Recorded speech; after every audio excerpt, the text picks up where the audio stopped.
ഒരു മെസ്സേജ് തൻ്റെ അനുഭവത്തിൽ നിന്നും തൻ്റെ ജീവിതത്തിൽ താൻ അനുഭവിച്ച തിക്താനുഭവങ്ങളിൽ നിന്നും വിടിവിച്ച ഒരു യേശുവിനെ കുറിച്ച് പറയുവാനിടയായി തീർന്നു. ഞാൻ പറയട്ടെ, അപ്രകാരം ഞങ്ങളെ ഓരോരുത്തരെയും വിടിവിച്ച ഒരു യേശുവാണ്. ഞാൻ പറയട്ടെ, ഹല്ലേലൂയ.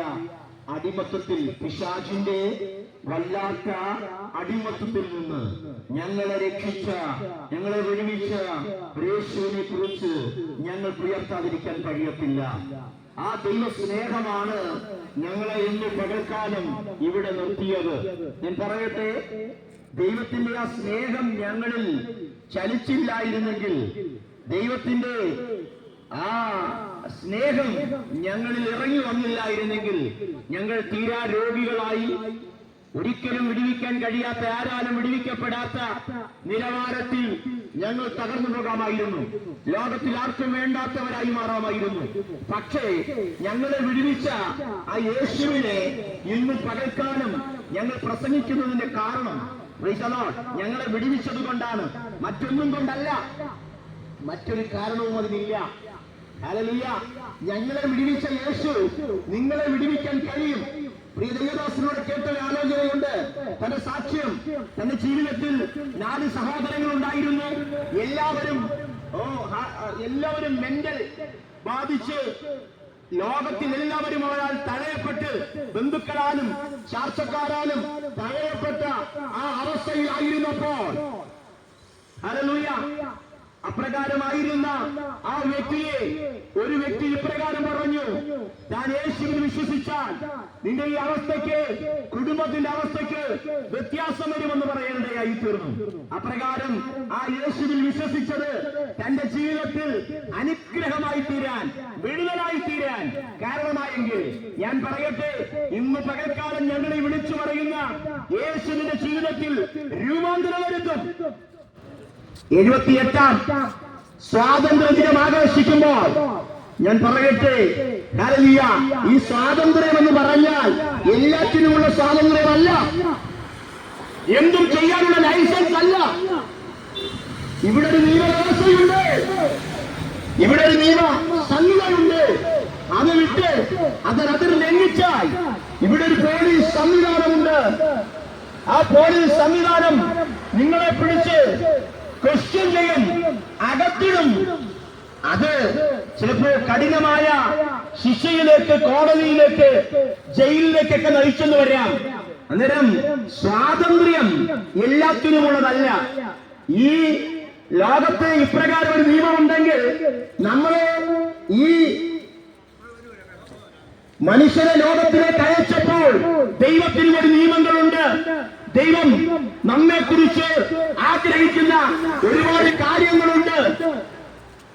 പിശാചിന്റെ അടിമത്തത്തിൽ കിടന്ന, പാപത്തിന്റെ പങ്കുകളിൽ കിടന്ന, മദ്യത്തിനും മയക്കുമരുന്നും അടിമപ്പെട്ട്, ഹല്ലേലൂയ, ഇന്ന് ലോകം വല്ലാതെ മുമ്പോട്ട് പോകുമ്പോൾ, ഹല്ലേലൂയ, ഇവിടുത്തെ പോലീസ് അധികാരികൾക്കോ ഇവിടുത്തെ നിയമങ്ങൾക്കോ പലതിനെയും രക്ഷിക്കാൻ കഴിയാതാകുമ്പോൾ, പലതും അവരെ കണ്ണുകെട്ടിച്ചു പോകുമ്പോൾ, ഞാൻ പറയട്ടെ, മാതാപിതാക്കൾക്ക് മക്കളെ കൊണ്ട് തലവേദനയായി തീരുമ്പോൾ, ഞാൻ പറയട്ടെ, ഞങ്ങളെ വിടുവിച്ച, ഞങ്ങൾ വേണമെങ്കിൽ ഇന്ന് മദ്യത്തിനും മയക്കുമരുന്നിനൊക്കെ അടിമപ്പെട്ടു പോകാമായിരുന്നു.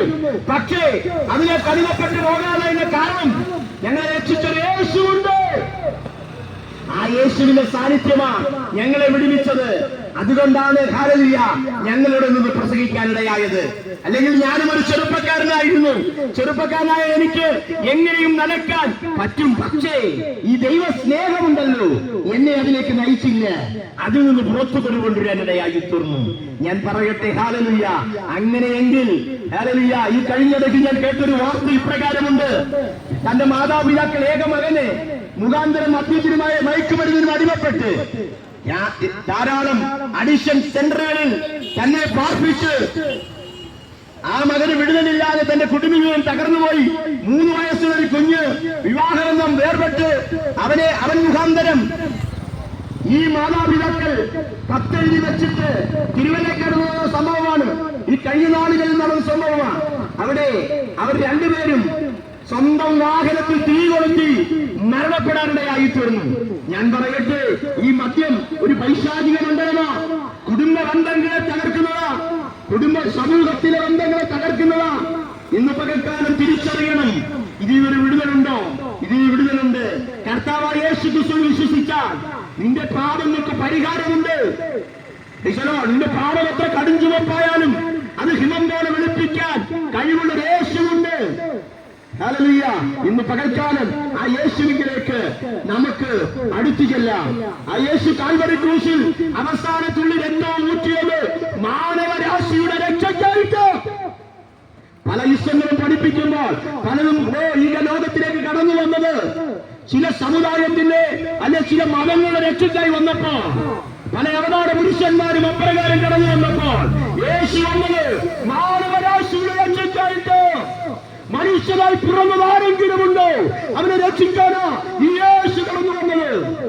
ഞാൻ പറയട്ടെ, ഒരു മതത്തിന്റെ ഒരു രാജ്യത്തിന്റെ രക്ഷയ്ക്കായിട്ടല്ല യേശു വന്നത്, മാനവകുലത്തിന്റെ രക്ഷയ്ക്കായിട്ടാ.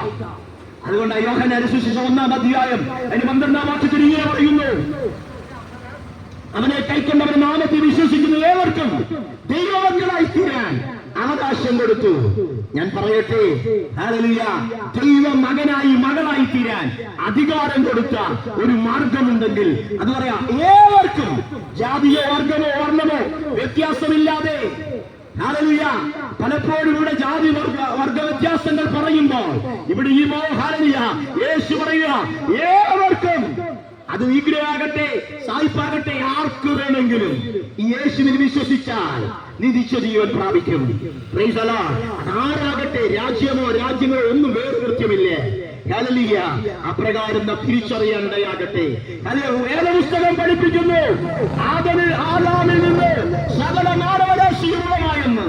Price the Lord. അപ്രകാരം പഠിപ്പിക്കുമ്പോൾ ഹല്ലേലൂയ പരിണാമ സിദ്ധാന്തം പറയുക, കുരങ്ങിൽ നിന്ന് മനുഷ്യരുള്ളതായെന്ന് പറയുമ്പോ കുരങ്ങ് രൂപാന്തരപ്പെട്ടാണ് മനുഷ്യരുണ്ടായോ എന്ന് പരിണാമ സിദ്ധാന്തങ്ങൾ ആവർത്തിച്ച് പറയുമ്പോൾ ഞാൻ പറയട്ടെ, ഒരു മനുഷ്യന് എനിക്ക് ബ്ലഡ് ആവശ്യമാണെങ്കിൽ എന്റെ അതേ ബ്ലഡ് നീതിയോടെയാകട്ടെ അതെനിക്ക് ചേരും. പക്ഷേ എനിക്കൊരു കുരങ്ങിന്റെ ബ്ലഡ് ഒരിക്കലും ചേരില്ല. പറയട്ടെ, ഹല്ലേലൂയ. പക്ഷേ ഒരു നീഗ്രോയ്ക്ക് സായിപ്പിന്റെ രക്തം ചേരും. അതൊരു ഇന്ത്യക്കാരന് ചൈനക്കാരന് ബ്ലഡ് ചേരും. പക്ഷേ ഒരിക്കലും ഒരു കുരങ്ങിന്റെ ബ്ലഡ് അല്ലെങ്കിൽ ഒരു മൃഗത്തിന്റെ ബ്ലഡ് ഒരു മനുഷ്യന് യൂസ് ചെയ്യാറില്ല. കഴിഞ്ഞിടയ്ക്ക് സ്നേഹിതന് ഇപ്രകാരം പറഞ്ഞു, മോഹനൻ എന്ന് പറയുന്ന വ്യക്തിക്ക് മാത്യുവിന്റെ ഹൃദയമെടുത്ത് വെക്കുവാനിടയായി തീർന്നു. അന്നേരം പറഞ്ഞു, ബൈബിൾ തോറ്റുപോയി. അല്ല, ബൈബിളല്ല, മതങ്ങൾ തോറ്റുപോയി. ഞാൻ പറഞ്ഞു, മതങ്ങൾ തോറ്റുപോയി കാണും, പക്ഷേ ബൈബിൾ തോറ്റില്ല. ബൈബിൾ പറയുന്നു, ആദാമിൽ നിന്ന് സകല മാനവരാശിയും ഉളവായി. അങ്ങനെയെങ്കിൽ സകല മാനവരാശിയും ഉളവായത് ആദാമിൽ നിന്നാണെങ്കിൽ ഞാൻ പറഞ്ഞു, ശാസ്ത്രം തോറ്റുപോയി. ശാസ്ത്രം ഒരിക്കൽ പറഞ്ഞു പരിണാമം കൊണ്ടാണ് മനുഷ്യനുണ്ടായെന്ന്. പക്ഷേ ബൈബിൾ പറയുന്നു, ഒരു മനുഷ്യനിൽ നിന്ന് സകല മാനവരാശിയും ഉളവായി. അങ്ങനെ ആയതുകൊണ്ടാണ് മോഹന്റെ ഹൃദയമെടുത്ത് മാത്യുവിന്റെ ഹൃദയമെടുത്ത് മോഹന് വെച്ചതെന്നേ വ്യക്തമായി തിരിച്ചറിയാനിടയാകട്ടെ. ഹല്ലേലൂയ. ബൈബിൾ പറയുകയാണ്, ഹല്ലേലൂയ, അപ്രകാരം പറഞ്ഞു സത്യമെന്ന് തിരിഞ്ഞെടുത്തു. ഞാൻ പറഞ്ഞില്ലേ, ആരുടെയും ബ്ലഡ് ഒരു ബ്ലഡ് ആവശ്യമായി വരുമ്പോൾ, മനുഷ്യരിൽ ബ്ലഡ് ആവശ്യമായി വരുമ്പോൾ ഏത് മനുഷ്യന്റെയാണോ ആ ഗ്രൂപ്പിലുള്ള ബ്ലഡ് സ്വീകരിക്കാൻ പറ്റും. പക്ഷേ ഒരു മൃഗത്തിന്റെ ബ്ലഡ് എടുത്താലും വെക്കാറില്ല. അവിടെ നമുക്കറിയാം, ശാസ്ത്രം തിരിച്ചു പറയാൻ വന്നില്ലേ. അങ്ങനെയെങ്കിൽ ഈ ബൈബിളിൽ എഴുതിയിരിക്കുന്ന സത്യങ്ങൾ നോക്കിയായിക്കൊണ്ടിരിക്കുക. ബൈബിൾ സത്യമാകുന്നത് വേറെ തെളിവാണ്. ഇസ്രായേൽ എന്ന് പറയുന്ന രാജ്യം ബൈബിളിന്റെ ആദ്യം മുതൽ അവസാനം വരെ കാണുക. സോവിയറ്റ് യൂണിയനുണ്ട്, വലിയൊരു രാജ്യമായിരുന്നു. അതിന് അത് അസ്തമിച്ചുപോയി.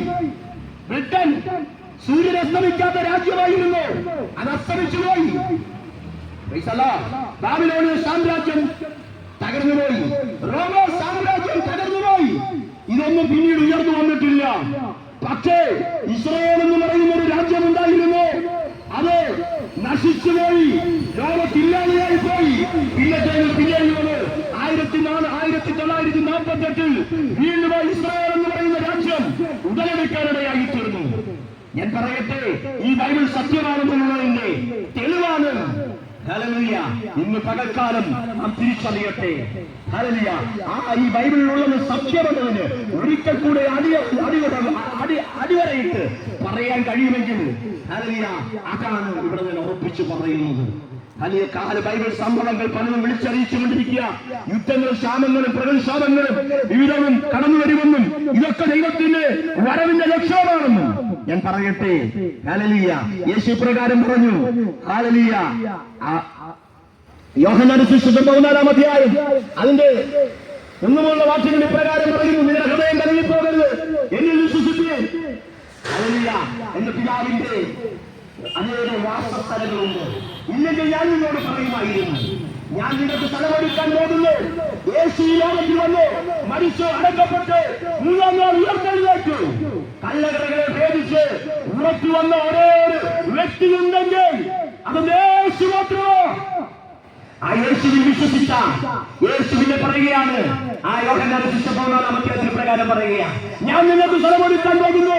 ഞാൻ പോയി സ്ഥലമൊരുക്കിയ ശേഷം ഞാൻ ഇരിക്കുന്നത് നിങ്ങളെ ചേർത്തുകൊള്ളും. അന്നേരം കർത്താവിന്റെ സമയമാണ്. നമ്മൾ അവൻ ഇരിക്കുന്നിടത്ത് നമ്മൾ ഇരുത്താമെന്ന് പറഞ്ഞൊരു വ്യക്തിയുണ്ടെങ്കിൽ അത് യേശു മാത്രമാണ്. മുമ്പേ ഒരു സാക്ഷി പറഞ്ഞ ആ ദൈവദാസന് പ്രകാരം പറഞ്ഞു, അവരുടെ ജീവിതത്തിൽ ഒറ്റപ്പെട്ട മന്ത്രമായിരുന്നു. എന്നെ ആർക്കും സഹായിക്കാൻ കഴിയാതെ എല്ലാവരും ഒറ്റപ്പെട്ടു. എന്റെ പിതാവ് മരണപ്പെട്ടു, മാതാവ് മരണപ്പെട്ടു, ആരാലും സഹായിക്കാൻ കഴിയാതെ ആ വല്ലാതെ ജീവിതം വീർത്തുമുട്ടിയപ്പോ യേശുവിനെ കർത്താവ് നിശ്ചിതവുമായി അംഗീകരിക്കാൻ തയ്യാറായപ്പോ തന്റെ ജീവിതത്തിലെ രോഗങ്ങൾ മാറി. ഏകദേശം 4-5 രോഗത്തിൽ അടിമയായിരുന്നു. ഹല്ലേലൂയ. ആ കുടുംബത്തിൽ പൈശാചിക മണ്ഡലങ്ങൾ പിടിക്കപ്പെട്ടതായിരുന്നു. എന്നാൽ അതിനൊക്കെ ഹല്ലേലൂയ ഭ്രാന്തുപോലെയായി ആ കുടുംബത്തെ വിടിവിച്ച് യേശുവെങ്കിൽ ഇന്ന് പകൽക്കാലം ഞങ്ങളുടെ നിശ്ചിത ചെറുപ്പത്തെ ഓരോരുത്തരും ഞങ്ങളെ വിടിവിച്ച യേശു ഉണ്ടല്ലോ, അത് നിങ്ങളെ വിടിവിക്കുമെന്ന് ഒരിക്കൽ കൂടെ പറയാനാ ഞങ്ങളുടെ നിൽക്കുന്നത്. പാപത്തിൽ കിടക്കുന്ന, പാപത്തിന്റെ അധീനതയിൽ കിടക്കുന്ന നമ്മളെ വിടിവിപ്പാൻ ഒരു യേശു കാൽവരി ക്രൂശിൽ ഇറങ്ങി വന്നു. സകലമായ അവകാശിക്കും വേണ്ടി അവൻ യാഗമായി തീർന്നു. കാൽവരി ക്രൂശിൽ ഒരു സമൂഹത്തിനോ ഒരു ജാതിക്കോ ഒരു മതത്തിനോ ഒരു രാജ്യത്തിനോ വേണ്ടിയല്ല, സകലമായ അവകാശിക്കും വേണ്ടി കാൽവരി ക്രൂശിൽ അവൻ യാഗമായി തീർന്നു. എന്തിനാ? നമ്മുടെ പാപങ്ങളുടെ പരിഹാരത്തിനാണ്. ഇന്ന് പകൽക്കാലം എത്ര പേർ തിരിച്ചറിയും? നിങ്ങൾ വിടുവിക്കുന്ന യേശുവുണ്ട്. നിങ്ങളായിരിക്കുന്ന ഇടത്ത് ഈ യേശുവിനെ കർത്താവേ ഞാൻ അംഗീകരിക്കുന്നതാണ്, ഞാൻ അംഗീകരിക്കുന്നതാണ്. നിങ്ങൾ ഏത് അവസ്ഥയോടെ നിങ്ങൾക്ക് പ്രാർത്ഥിക്കാൻ കഴിയത്തില്ലായിരിക്കും. ഇപ്രകാരം പറ: യേശുവേ ഞാൻ അംഗീകരിക്കുന്നു. എന്റെ വിഷയത്തിൽ നിങ്ങൾ ഇറങ്ങി വരണമെന്ന, എന്റെ പ്രശ്നത്തിൽ അങ്ങ് പരിഹാരകനായി ഇറങ്ങി വരണമെന്ന് പറയാൻ എത്ര തയ്യാറില്ല. ഹല്ലേലൂയ. ഹല്ലേലൂയ. ഇവിടെ പാടിയ പാട്ട് നിങ്ങൾ കേട്ടല്ലോ. ഹല്ലേലൂയ.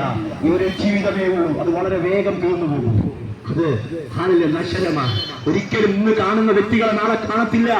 നമുക്കറിയാം, ഇന്ന് നമ്മൾ കിടന്നുറങ്ങിയാൽ നാളെ എഴുന്നേറ്റ് എന്ത് ചെയ്യണമെന്ന് അറിയത്തില്ല. ഞാൻ പറയട്ടെ, നമ്മൾ ഒത്തിരി കണക്കുകൂട്ടൽ കൂട്ടും, പക്ഷേ നാളെ നമുക്കുള്ളതല്ല. ഹല്ലേലൂയ. ഇന്ന് മരിച്ചാൽ എപ്പോൾ മരിക്കുമെന്നൊന്നും നമുക്കറിയത്തില്ല. പക്ഷെ നമുക്കൊരു ഉറപ്പുണ്ടായിരിക്കണം, നമ്മുടെ നിത്യത സ്വർഗത്തിലായിരിക്കണം. ആ നിത്യത ഒരുക്കുവാൻ നിങ്ങളെല്ലാവരെയും ഞാൻ ക്ഷണിച്ചുകൊണ്ട് ഈ മെസ്സേജ് അവസാനിപ്പിക്കാൻ നിങ്ങൾക്ക് വേണ്ടി പ്രാർത്ഥിക്കുകയാണ്.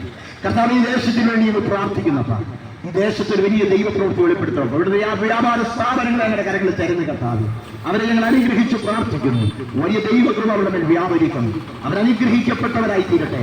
അവരിലൂടെ വലിയ ദൈവ സാന്നിധ്യം ഇറങ്ങണമപ്പ, വലിയ ദൈവ സാന്നിധ്യം ഇറങ്ങണം കർത്താവ്. അവരൊക്കെ ഈ കർത്താവ് ഇന്ന് കേട്ടത് ഇവിടെ 30, 60, 100 മേനി ഫലം കഴിക്കത്തക്ക നിലവാരത്തിൽ വലിയ ദൈവപ്രവൃത്തിയായി വെളിപ്പെടുത്തണം കർത്താവ്. ഇവിടെ കർത്താവെ ഹല്ലേലൂയ, ഞങ്ങളുടെ വിതച്ചൊന്നും വൃഥാവായി പോകരുത്. ആർക്കും ഈ ശിക്ഷാവിധിക്ക് കാരണമായി തീരുന്നു, എല്ലാവർക്കും അനുഗ്രഹത്തിന് കാരണമായി തീരുന്നു.